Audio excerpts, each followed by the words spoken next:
I tried being a stay-at-home mom for 8 weeks. I like the stay-at-home part.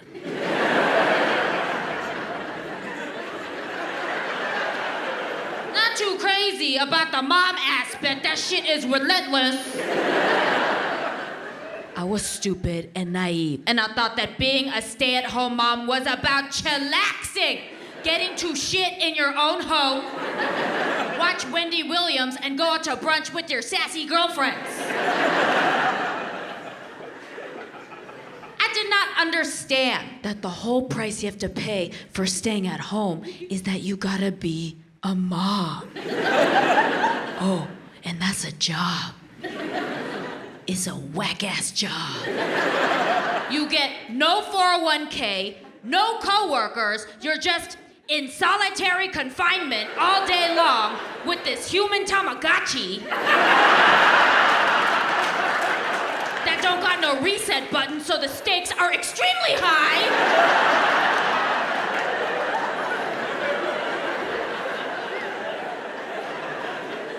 A toy Tamagotchi is more communicative than a human baby, okay? Because the toy will at least tell you when it poos. With the human baby, you just have to guess and check your intuition by sniffing its ass 26 times a day, and you can't phone it in and sniff it from afar. You really gotta flip the baby over, plant your face in the baby's ass, and give it a good yoga inhale with your mouth and everything, because the inside of your nose has been singed from all the poo-poo smelling.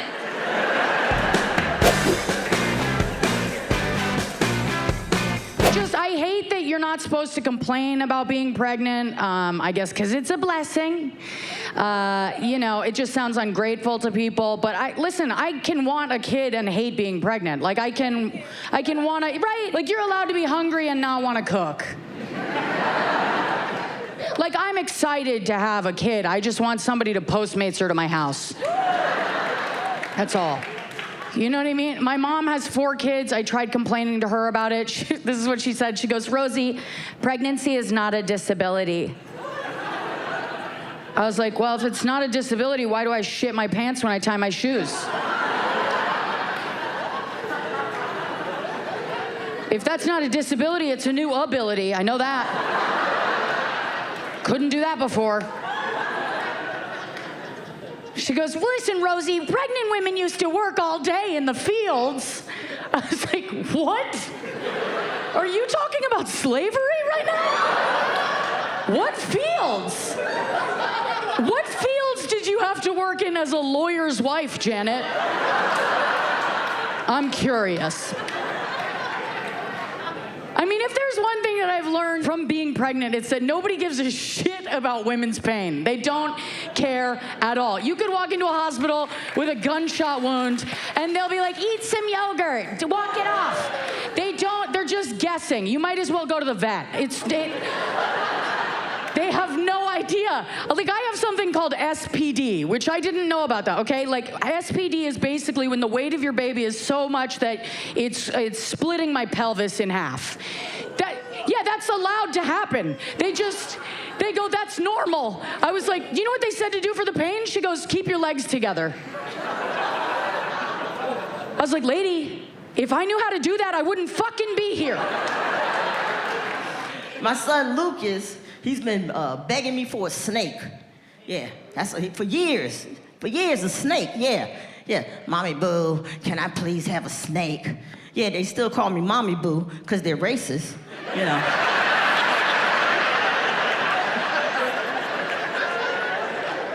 And I'm like, Lucas, you're not getting a snake. Every Christmas, Mommy, every birthday, can I have a snake? And I finally just snapped. I was like, look, Lucas, you're not getting a snake. And he's like, why? I said, because I'm just not going to let you be that white. And then I had to break it down for him. I said, look, man, you have a black mother, okay? Black women just don't tolerate stupid shit. It makes our ass itch. I mean, getting a snake and bringing it in the house and calling it a pet, that's dumb. That's just dumb. Oh, no, what else else you're not gonna do? Extreme sports. You can forget about that. I ain't buying you a bike and then you up there flipping all up in the air. That's not the way that bike is supposed to be ridden. You ain't doing that. And then he goes, is that why you won't let me wear shorts when it's cold? Exactly, Rashad. Exactly. He's like, Rashad? I said, don't worry, you'll find out. You'll find out. Everybody talks about a mother's love, but nobody talks about a mother's rage. And for me, that's bedtime. Oh, bedtime.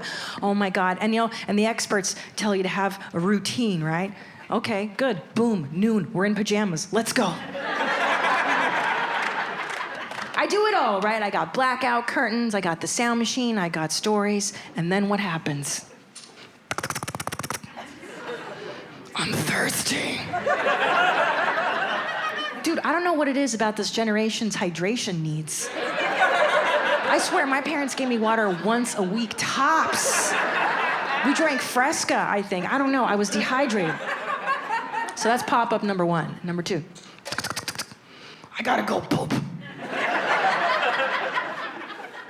And the third one, there's a monster under my bed. Well, good, tell him I said hi, dude. I don't know what to tell you. One night, my older boy, popped up 8 times. 8 times. And the rage that welled up inside of me, and you can't tell a 6-year-old boy. I can't be like, dude, bro, homie, fuck out of here, man. What are you doing? Scram, kick rocks. Listen, son. Your dad and I have just an hour and a half of free time every night, just an hour and a half to get high. Watch 90 Day Fiancé. Hurry, fuck, and fall asleep before we have to do this shit all over again. And son, it is not good sex. It is sad, married sex. We don't even face each other anymore. I just kind of lay on my side, and then your dad walruses up behind me, just... People love giving pregnant women advice, don't they? They love it. They just love it. Like, the whole time I was pregnant, I had this one friend, she would always tell me, she's like, you have to do prenatal yoga. It really helps with the birth, prenatal yoga. So I immediately signed up for a C-section. Because fuck that, okay? If I'm ever in downward dog, I fell. Upward humpback Jew, that's my resting pose right here.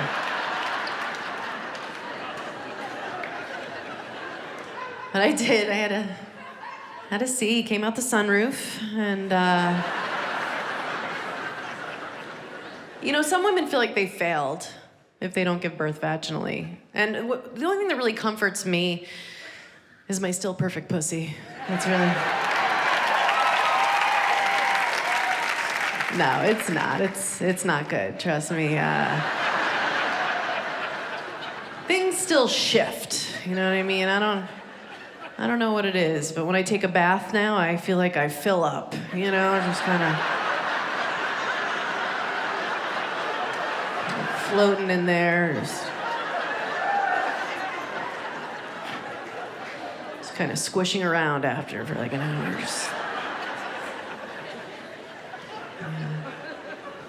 But they tell you, no matter how you give birth, C-section, vaginal, they almost never come out of your asshole.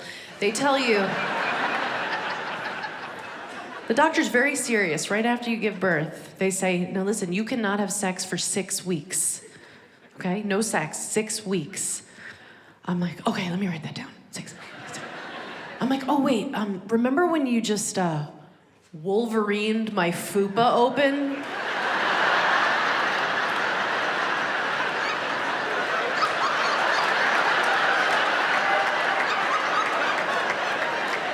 How about 6 years? That's when I think I'll want to do that again. I just don't want to be somebody who has kids before I'm ready to have them. I have a friend who told me in the next year she either wants to get a dog or have a baby. I'm like, if you think those are the same thing, you are not ready for either one. A dog or a baby? That's like saying, yeah, I'm either gonna get a skateboard or my pilot's license. It's whatever I have time for. It is insane to me how easy it is to have and keep a baby. Like, if you get your appendix removed, they won't let you take it home. But if you have a baby, they're just like, here, you drop this. And you know there are days at the hospital, nurses look at each other like, are we gonna let this happen? They both have neck tattoos. One says fuck, one says babies. Either way they stand, it's bad news.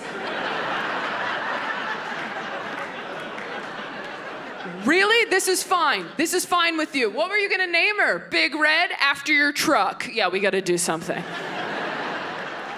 If you want to adopt a kid, you have to jump through so many hoops, but if you just have one, they're like, that's yours forever. No questions asked? That's insane. There's no exit interview on the way out of the hospital to make sure you're okay. Just like, hey, before we hand you a baby forever, can you put this metal bowl in the microwave for me?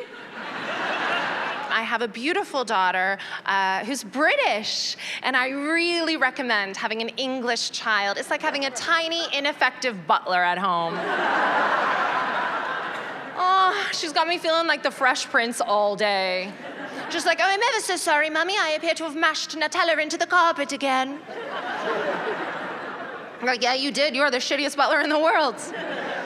But I love you. And hey, where's Mummy's drink, though? Where is it? Oh, I do apologize, Mummy. Would you like a day wine or a night wine?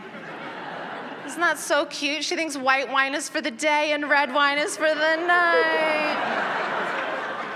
And she's not wrong, is she? She's a very, very perceptive little girl. You really want to mess with her head, ask for a wine about 5:30. She just looks at the sun like, oh, goodness me. It's a day... Would you ladies like a rosé? Fuck off. We're not in France.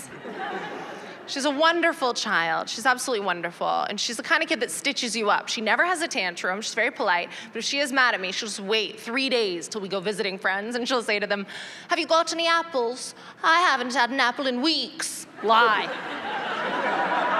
Just a lie. She'll say, my mummy hides wine in the walls.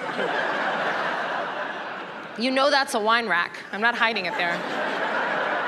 When I think about my kids and their sexuality, I don't care if they're gay or straight or what. I don't care about that stuff. I just don't want no weirdo, you know? I don't want no weirdo, and I think that's what happens when kids get on the internet and they see things too early, and when their brain, the synapses is synapsing. And then you got a weirdo, like, God forbid he becomes some kind of foot dude, you know what I mean? Like, what? Now, I ain't trying to kink shame, but that's the worst one, you know what I mean? Have you ever been with a foot dude? Ooh, let me get in them toes. Like, sir. If you don't go under a bridge, like, can you stop it? Like, oh my God. Get under them I mean, I let them suck it, but I judge the whole time, is all I'm saying.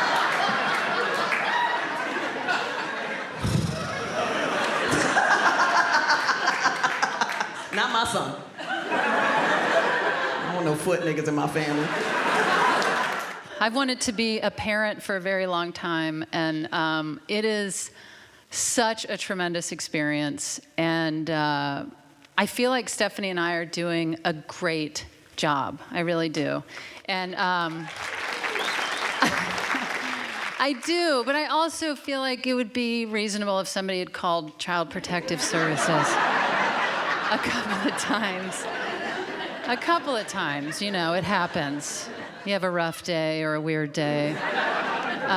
No, when Max and Finn were just a couple months old, we were so amused because people would come over to meet the babies, and what we would do is we'd prop them up with our hands underneath their armpits, and then we'd just say, yep, they're pretty much walking, and then we'd let go, and then their little noodle legs would buckle, and then we'd catch them half an inch before they hit the ground. Oh, is that a treat. If you have a baby, I highly recommend trying this out. If you don't have a baby but know someone with a baby, ask to borrow the baby. Nobody will regret this. The baby's clueless, just like, meh. They're just a blob. And you catch it. That's the key. You have to catch them.